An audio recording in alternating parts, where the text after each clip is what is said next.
Good morning, and welcome to the First Existentialist Congregation of Atlanta. We are a philosophically based spiritual community founded on existential philosophy and feminist principles and dedicated to human liberation and the protection of the natural world. My name is Patton White, and I will be facilitating this morning's celebration of life. We make our spiritual home in the old stone church, which was hand-built 100 years ago by the African-American Antioch East Baptist Church. We honor their labors of love and the powerful history of this special place. We acknowledge that our spiritual home stands on land forcibly taken from the Muskogee Creek people. We support justice and equality for all Indigenous people. This morning's opening words are a poem by Alice Teeter, a dear friend of mine, from her book entitled Elephant Girls. And this poem is entitled Let's Dance. The woman says, "Let's dance." You say, "Just a minute. You have to clear up these dirty dishes." She says, "I'm doing laundry and dancing too." For those who know me, know probably why I chose that particular poem for this morning. Our musical selection for today is going to be one of our more recent recordings that we did in our sanctuary space, with the members of the First East Street Band pulled together, and members of our choir to record one of our old-time favorites, Ain't You Gotta Right. So please join me in rising in body or spirit as you are willing and able, and listening, singing along, joining in with this festive song.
thank you so much to the musicians for that rousing rendition of Ain't You Gotta Right.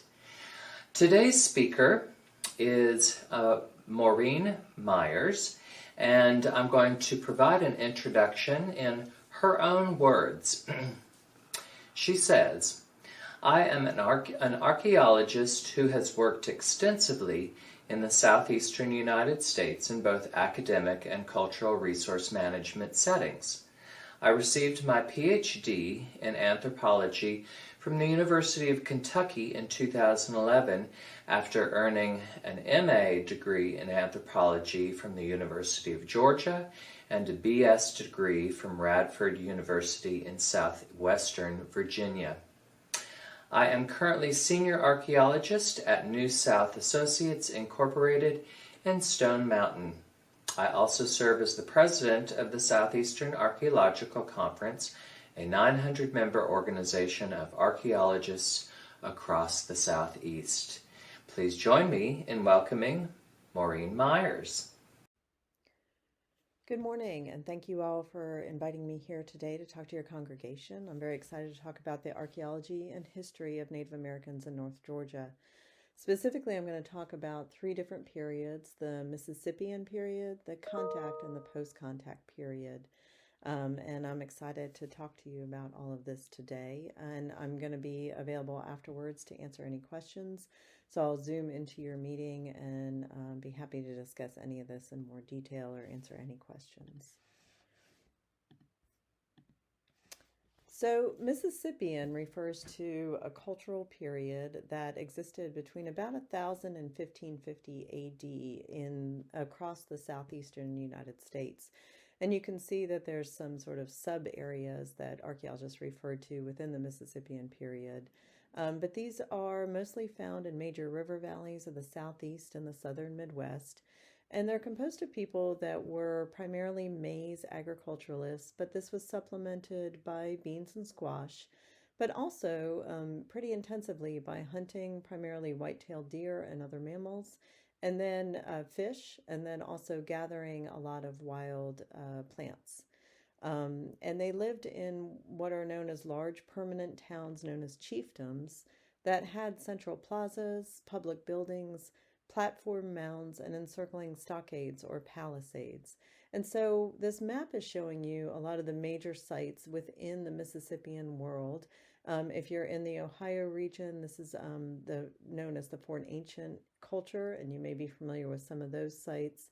In the middle Mississippian region, some of the most important sites are places like Kincaid and Angel, but primarily at Cahokia, which we'll be talking about. Chucalissa is actually in downtown Mississippi. Shiloh is at the Civil War Shiloh battlefield, but before that it was a Mississippian site. Down in the Plaquemine area, we have sites like Emerald Mound near Natchez, Mississippi, or Winterville, which is on the Mississippi River. And in the South Appalachian area, we have sites such as Etowah, which you're likely familiar with, the Nacoochee Mound, which is in White County, Okmulgee in Macon, Georgia, Moundville and Bessemer in Alabama. And here's a couple of pictures of those sites. So Cahokia is the largest site, Mississippian mound site in North America. It's composed of multiple mounds, but primarily Monk's Mound, which is 40 stories high, surrounded by a large open plaza and lots of other mounds and a palisade. It's located along the Mississippi River. You can visit it today. And there's also there were fishing ponds as well. Moundville, Alabama is another large Mississippian mound site with about 20 platform mounds, and they're called platform because they're flat on top, often with stairs going to the top. Town Creek is another site you can visit in western North Carolina, and it's a bit smaller, but it's a nice, probably more typical Mississippian site. And then many of you have probably been to the Etowah site, which is near Cartersville, and up in Rome, and it's got 3 primary mounds and an additional 3 other mounds, and this is Mound A, a platform mound. Mississippian period, its origins come out around 8900 AD, beginning in the Cahokia and Cahokia region, out of the woodland period, in which Native Americans had lived for about 1,000 years, organized into small towns, And they were primarily hunter-gatherer horticulturalists, where each family lived in a house and had a large garden to supplement the hunting and gathering. But somewhere around 8900 to 1000 AD, they start to arrange themselves into temple or mortuary mounds arranged around an open central plaza. This is a reconstruction of a large site in Tennessee.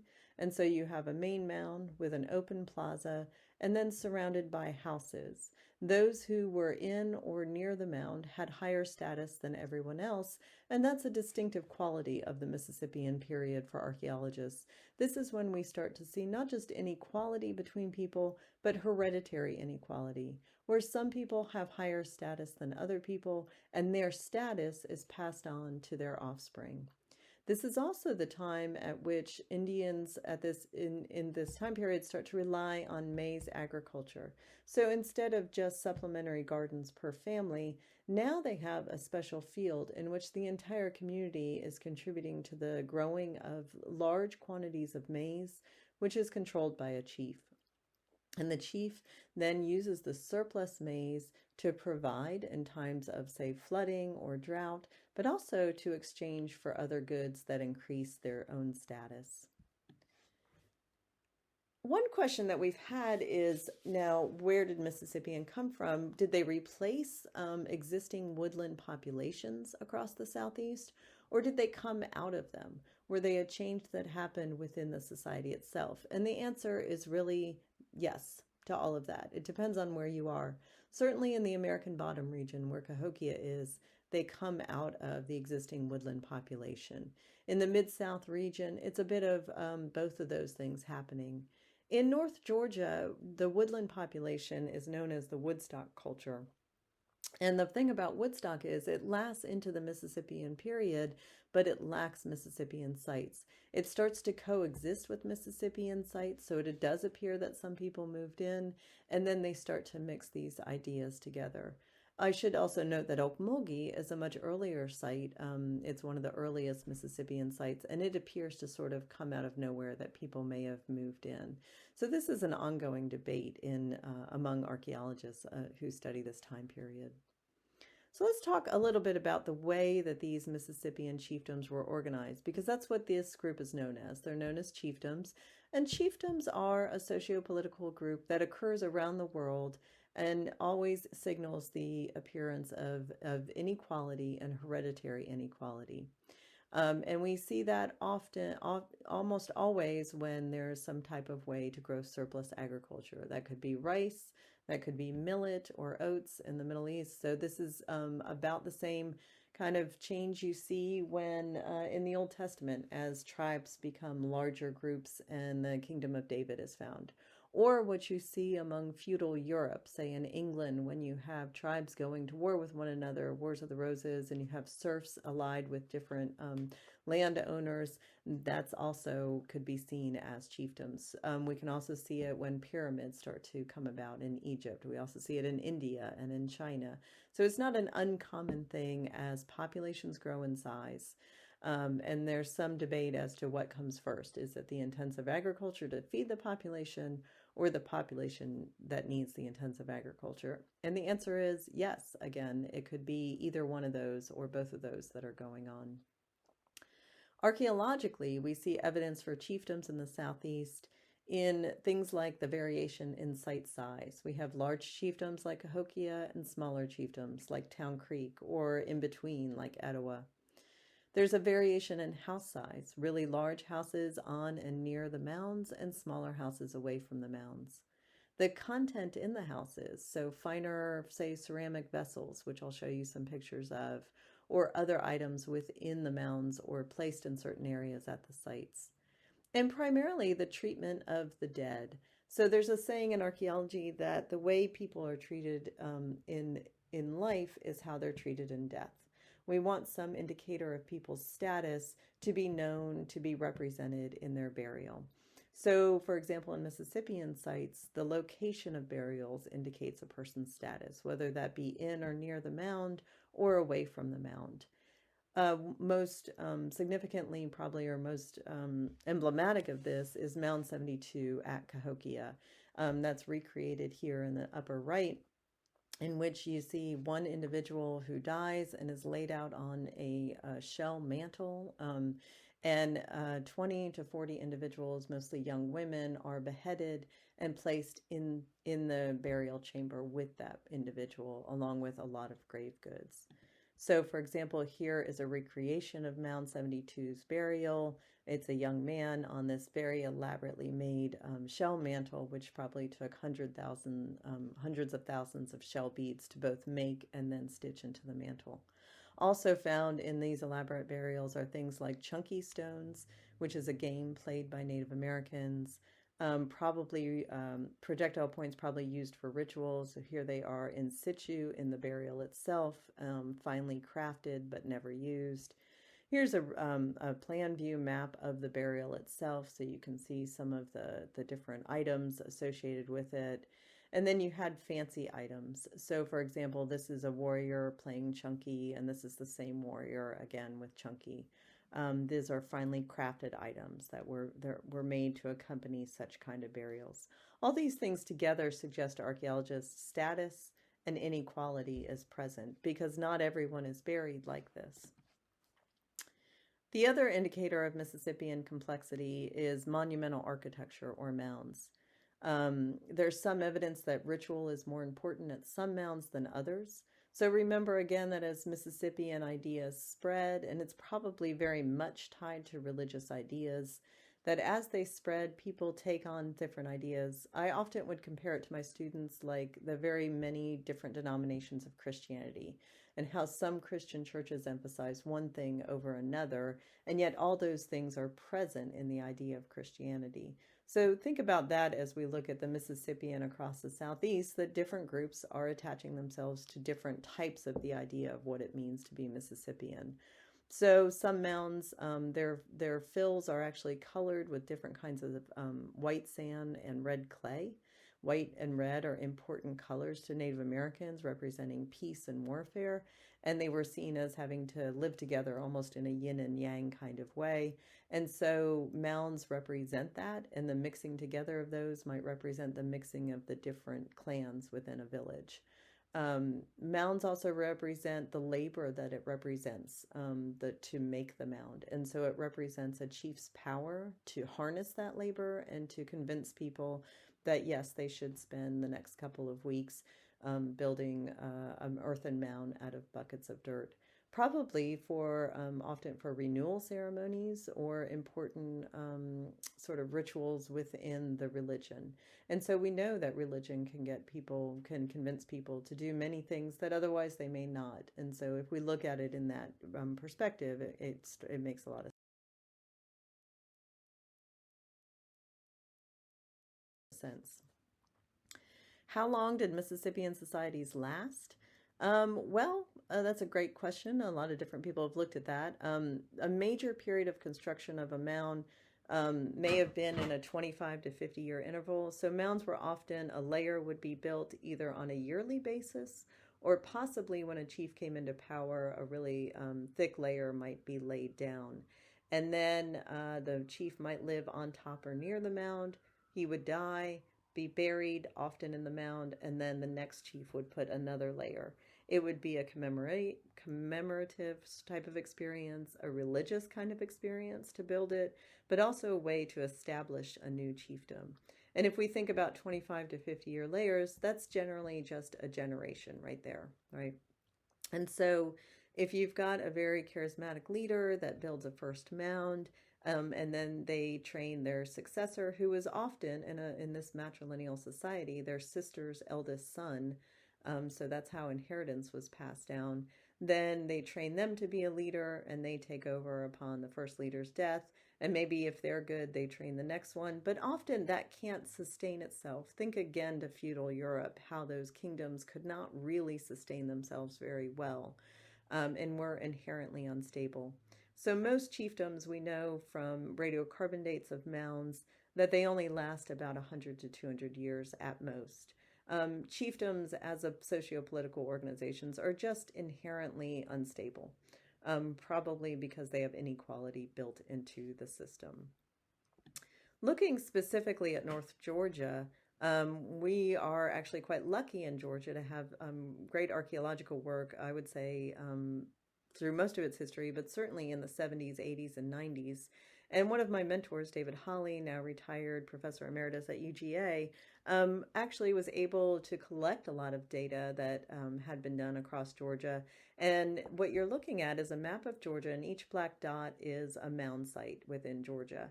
And he was able to use radiocarbon dates and also look at the similarities in ceramics at all of these sites and identify different chiefdoms. The chiefdom of Okute, the chiefdom of Kofitacheki, which was one of the very few we know that was run by a woman, and what's known as the paramount chiefdom of Kusa, which we'll see DeSoto visited in 1540. And so what we have are each of these little circles is a polity. Which is one chiefdom that's controlling a lot of smaller chiefdoms or mound sites in their little area. All of the polities in the Kusa Paramount Chiefdom were reunited under one primary chief, Kusa, who was located at the Little Egypt site, which is actually now underwater in North Georgia, not too far from Etowah. Okute is a smaller chiefdom, and it's composed of 4 polities organized together. And then you have these individual chiefdoms out here that are not really part of any associated polity. His research found that those within 18 kilometers of one another were within the same polity if the polities were contemporaneous, and those greater than 32 kilometers were likely in different polities. This allowed us to see the socio-political organization at a large scale across the Georgia, and we've applied this to other areas. I've applied it to sites in Northeast Tennessee and Southwest Virginia. It's been applied in other areas as well, and it holds up pretty well. It also is probably related to the fact that without wheels, it would have been difficult for the chief of Kusa to, say, travel all the way here to keep everyone in line. And so there is a geographically limiting factor, although I should say that both roads were well traveled and that waterways were used as roadways. Okay, I want to just briefly talk about some of the Mississippian material culture, some of the most beautiful artifacts seen in the world, especially ceramics, one of my specialties. We see a wide variety of vessel forms really start to predominate during the Mississippian period, including jars and bowls, pans, bottles, beakers, plates, and a lot of what you can see here, both human and animal effigy vessels here and here and here. This is from Moundville, and it's a beaver. These two are from Arkansas, and this is a famous Caddo head pot, and is likely an effigy of a living human person at the time. So there's many of these. There are duck effigies and water vessels, for example. And then you get an expansion in decorative techniques. So slipping and painting here, as well as painting and incising. Not quite what we see in Mesoamerica, but clearly very skilled artisans. Some of this work continues today. People like Tammy Bean and other native artisans continue making this type of pottery in this way. And actually I have some recreations which are just lovely. Non-utilitarian items include ceremonially significant items like marine shell beads. There was quite a shell bead production going on at many sites, including one of the sites I've worked at. Gorgets made out of shell, also related to probably the same people that made the beads, with elaborate decorations recreating mythologies. Copper palettes, so these are the famous Etowah Rapuse plates, taken out of one of the mounds at Etowah in one of the burials, both indicating status of the chief, but also just the fine workmanship and artistry, and also the ability to get native copper, and it would be hammered into place. So they didn't actually have the knowledge of metallurgy. Discoidals, stone discoidals, also known as chunky stones, were also made and used in games, but also found in burials, and other symbols of wealth and prestige that you see here. Okay, so that pretty much establishes a lot of the overview of the Mississippian society. We have lots of sites in North Georgia that date to this time period. I've mentioned Etowah. but also sites like Little Egypt, and many sites along the Coosawattee and Etowah rivers. Helen, there's the Nacoochee Mound near there as well. And all were operating in this general way, and they become sort of a well-known sites for the Mississippian period. The contact period, though, things often change, but I should note that, the Mississippian period lasted for over 400 years. That's longer than the United States has lasted, and consider the changes in our own society, not just 300 or 200 years ago, but even in the last 50 years. So we need to recognize that Native societies were always changing, we're always evolving, humans are always changing. But the changes wrought by the contact period are different because they are coming from the outside.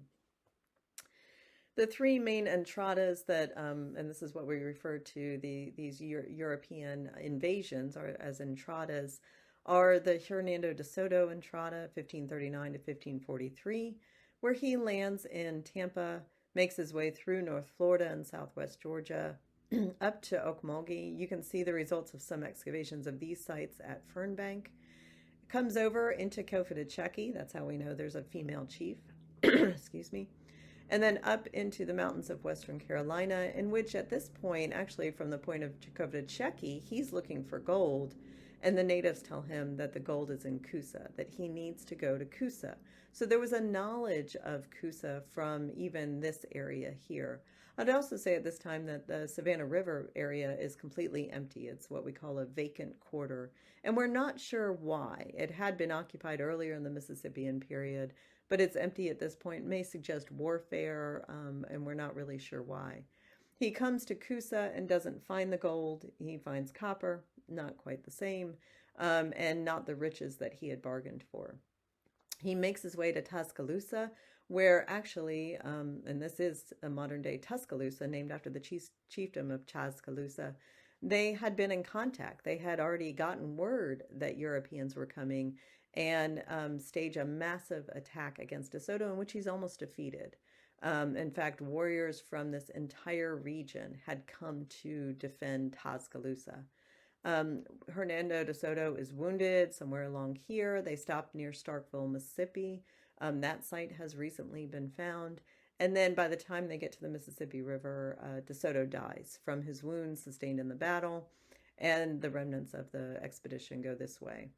The Juan Pardo expedition comes 20 years later and comes up through Charleston, goes to the chiefdom of Jowara in this region, which is in present-day Western Carolina. You can actually visit that site, ongoing excavations there. He finds the chiefdom, the paramount chiefdom of Cofitachequi, is pretty much gone at this point. And then later, the Tristan de Luna expedition, or about the same time, is really focused primarily on the coast. So what do we get from these expeditions? Well, John Swanton tried to reconstruct De Soto's route, and more recently, Charles Hudson at the University of Georgia, along with lots of students and David Hawley, re-looked at them and actually reconstructed the route using archaeological data to establish where De Soto went. This was a major undertaking and a major accomplishment for Southeastern archaeology, because Hudson realized we now had eyewitness accounts of many Mississippian native groups, and we could start to understand their complexity and the way that they were organized much better. So we've now identified multiple sites where De Soto camped: Acute, Cofitachequi, Coosa, and re-looked and examined those artifacts to understand the effects of these incursions on these groups. The other routes, we see evidence of acculturation, or adopting European goods into existing cultural ways. And eventually what we see is the formation of short-term confederacies. And I want to talk about some of these different consequences of contact. One of the first is widespread death from disease. Native Americans, which you may or may not be aware of, had no resistance to diseases which had decimated Europe for over a long period of time, and where they'd built up immunity. So things like chickenpox and smallpox and even influenza had devastating consequences on this virgin population, which I think we can really appreciate now in light of the last 2 years almost of living with COVID. We were a virgin population, and we can see the effects of it. And so things like smallpox were devastating and could quickly wipe out most of a village in a very short period of time, 10 days or less. And so there's no resistance to these diseases, and estimates are that 50 to maybe as much as 90% of populations died. And then there were waves of diseases. It didn't all happen at once, and then the survivors were okay. You would have subsequent waves of diseases in the 1600s of the smallpox epidemic that would last for 2 to 3 to 4 years and then be gone, leaving a really decimated population in its wake. So there's a substantial population loss, and those people sort of combine with other people who have suffered population loss, other Native Americans who might speak a similar language or dialect, who might have similar beliefs, and they start to come together. A second consequence is widespread slave trading. Robbie Etheridge has called this a shatter zone, where political turmoil, cultural upheaval, dislocation, and eventually social transformation occur.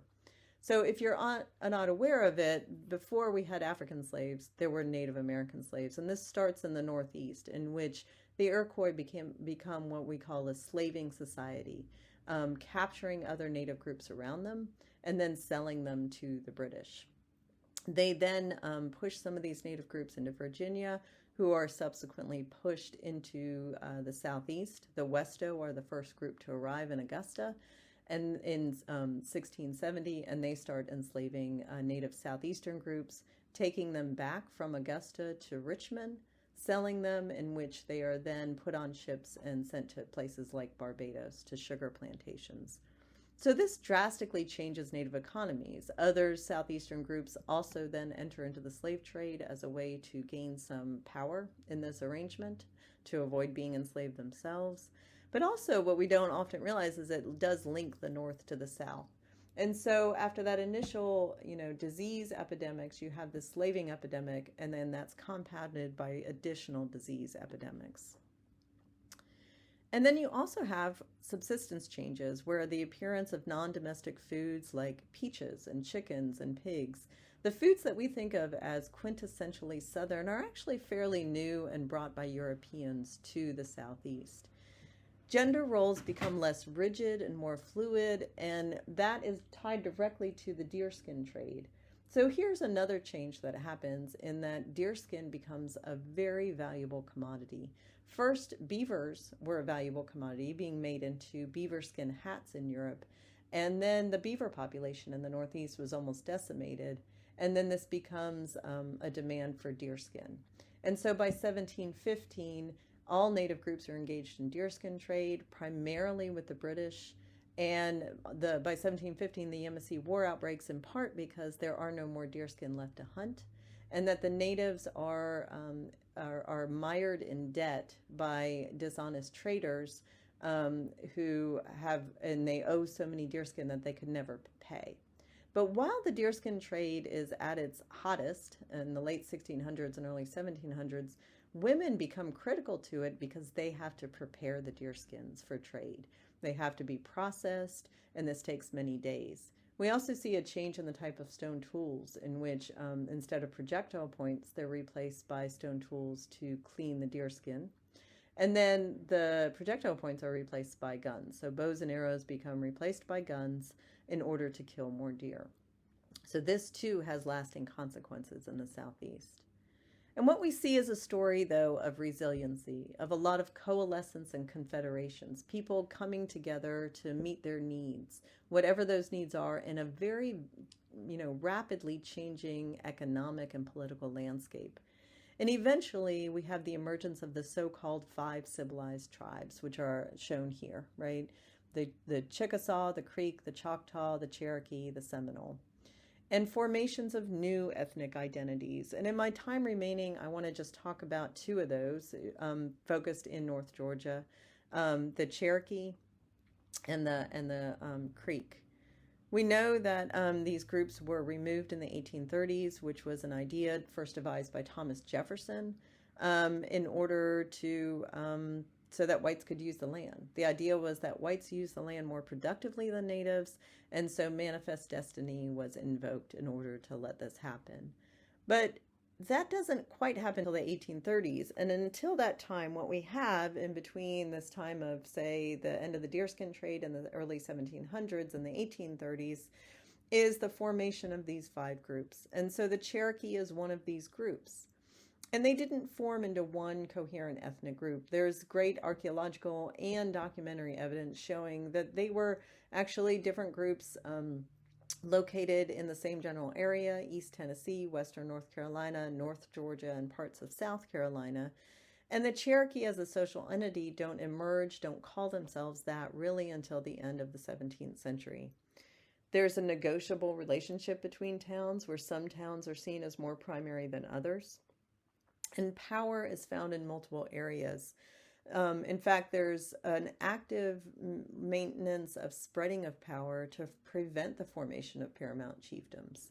And it seems to be a conscious thing. And so what we see at the town of Coweta Creek in western North Carolina and other towns is a square townhouse formed in which people come together in order to make large and small decisions. But notice the similarity to the Mississippian mound layout, an open plaza area for people to gather, eat, talk, play games, and houses around those. But notice that nobody is living in the townhouse. It's where people go to make decisions. There are different kinds of towns. There's lower Cherokee towns who are in the foothills of southern Appalachians, basically in northern South Carolina. And they're the first to enter into trade with the British at Charleston. And so they act as middlemen and gain power from that. It creates a lot of dependency between these two groups. And with such dependency comes marriage. And what we see are that you get offspring that are what we call mixed blood or métis. And those natives seem to be better adapted. They can speak both Cherokee and English. They can understand both Cherokee and English lifestyles, economies, political organization. And so people like Chief Van, who lived in North Georgia, rise up in power and importance, become wealthy landowners, resembling Englishmen, but are still very clearly Cherokee. This is actually Chief Van's house in North Georgia that you can visit. By the time of removal in the 1830s, people like Van had acquired large tracts of land, owned slaves, and had a lot of power. And the idea was, again, to get them off that land so that white people could have it. This is as, Georgia starts being more and more settled and people want that land. The Cherokee try to fight this, and in 1829, Georgia fights back and passes a law incorporating a large portion of native land, and declaring that all native laws are null and void and make it a crime to resist removal and give whites a license to steal the land. Most Cherokee refuse to leave. I mean, at this point, they even have their own newspaper because Sequoyah has created an alphabet and has taught natives how to read. So as natives gain power, the white political forces are pushing back very strongly. And in fact, there's a famous Supreme Court case, Worcester versus the state of Georgia, that actually said that these 1829 Georgia laws were unconstitutional. But Andrew Jackson at this time refuses to enforce the ruling, famously says, "Let the Supreme Court justice make me do it." And Georgia refused to comply with the Supreme Court ruling because Jackson is behind him, and he sends in troops in 1838. Winfield Scott is ordered to remove 15,000 Cherokees and using 7,000 soldiers. People are taken from their fields. They walk out their door and they're just snatched with whatever they're wearing, whatever's on their backs. Houses just left as they were. Soldiers loot these homes. They loot the burials. 18,000 are forced to emigrate and 4,000 die on the Trail of Tears. And we always think of the trail as one trail, but notice how many different trails and how many different native groups are forced onto it. Some Cherokee remain in North Carolina and go into hiding, and they become the Eastern Band of Cherokee. And this is why there are two bands of Cherokee, the Eastern Band and the band that is in Oklahoma. The Creek are primarily descendants of that Coosa Paramount chiefdom from Mississippian times, and they end up moving downstream down the Coosa River along Terrapin Creek, and by the 17th century, they're in the Weiss Reservoir area, where their population increases an awful lot, and they also de-emphasize social ranking, much like the Cherokee do as well. There are three regions in Alabama where they end up settling: the Middle Coosa, the Lower Tallapoosa, and the Lower Chattahoochee in Georgia. And these roughly equate with the Upper, Middle, and Lower Creek towns, basically, by the end of the 17th century. And it's the political organization that unified them. There's even evidence of some sort of revitalization movement using earlier Mississippian sort of iconography, so a revamping up of that earlier religion. But by the 1830s, they too are removed. They opposed removal. Alabama removed all legal protections and allowed whites to move onto their property illegally. By 1831, they're both starving and are beset by smallpox, likely because they are, nutritionally don't have what they need to fight the smallpox. And so they sign a treaty ceding 5 million acres to the U.S., and 2 million are allotted to the Creeks for farms. And so that's a very brief overview of the Creek and the Cherokee. I want to note a few things as I finish up. And again, I'm happy to take as many questions as y'all would like to have and discuss. But that there is a continuing presence of Southeastern Indians in the Southeast. And this is just a very short list of them. The Porch Band of Creeks in Alabama, the Seminole of Florida, the Choctaw and Tunica, Biloxi, the Choctaw, Mississippi, the Cherokee in North Carolina and Oklahoma, the Caddo, the Choctaw, the Muskogee Creek, the Quapaw. That's a short list of how many Native groups are still present and still here. And there's a couple of things I've noticed. First of all, the Black Lives Matter movement has been criticized because it hasn't actually involved Natives to the degree that it could. And yet, at the same time, I see similar, at least actions being used by Native Americans to reassert identity, to reassert political power. And one of the things that they have criticized rightly is the way that archaeology has treated them. So I'm also the president of the Southeastern Archaeological Conference, which is an organization of almost 900 archaeologists in the Southeast. And what we are trying to do very hard is to do a lot more outreach to Native Americans, to recognize the history of Southeastern archaeology has not always treated Native Americans very well, and to make amends there. So we're doing outreach to them. We're changing the name of one of our awards after an early Southeastern archaeologist because it offends Natives. We're changing the way the award is given and the award itself, which is actually a burial item, a recreated burial item. I'm reaching out to African-American archaeologists to see how can we change the way that we work with other groups. How can we diversify? Because one of the problems is that archaeology is a very white organization. It's 99% white. And so we're not going to make these changes until we make active outreach. We're right now trying to increase and give away student memberships and tribal memberships to tribal members and students at HBCUs. Related to this, and one of the things I think y'all wanted me to talk about are land acknowledgement statements. And I've noticed this increase over and over, and I've noticed a difference in the types of people that use land acknowledgement statements. I don't always use them. In fact, I rarely use them unless I'm requested to by a Native group. Because I'm not sure, I don't think it's enough. I think it's a lot of lip service to use a land acknowledgement statement without following that up with the Native groups whose land you're on. And so while I encourage you to do a land acknowledgement statement, what I really encourage is for you to do outreach to the land that your church is based on, to the groups who live there, because they're still here. And if you want to work with them to create a land acknowledgement statement, then pay them for that labor because you're paying them for their knowledge. But then do more than that, right? Then perhaps sponsor a scholarship to a tribal university there, or to a high schooler who's on that reservation, or invite them to your church to speak, or ask them what kind of acknowledgement they would like and what kind of restitution could be done. So I like the idea of land acknowledgement statements and that they promote our knowledge that we were not here first, that there were others here. I think they're only half of the battle, and I'd really like to see the rest of the battle be done. And I want to say in closing that I'm happy to help you with that as well, to either make connections to those Native groups or to facilitate that in any way. So I'm going to end there. I think I've gone a little bit farther than I wanted to, and happy to take your questions. Thank you. Thank you so much, Maureen, for that fascinating talk with PowerPoint presentation and everything. It was very, very educational to me. Next week we will welcome Dave Hayward with Pride Weekend Celebration. So if you we hope that you can join us next Sunday at 11 a.m.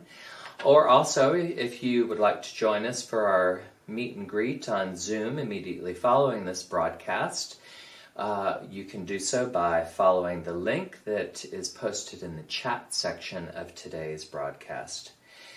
Again, hope to see you on Zoom or next week at 11 a.m. Thanks so much for being with us today, and have a great rest of your day today, great weekend, and a great week ahead. Bye-bye.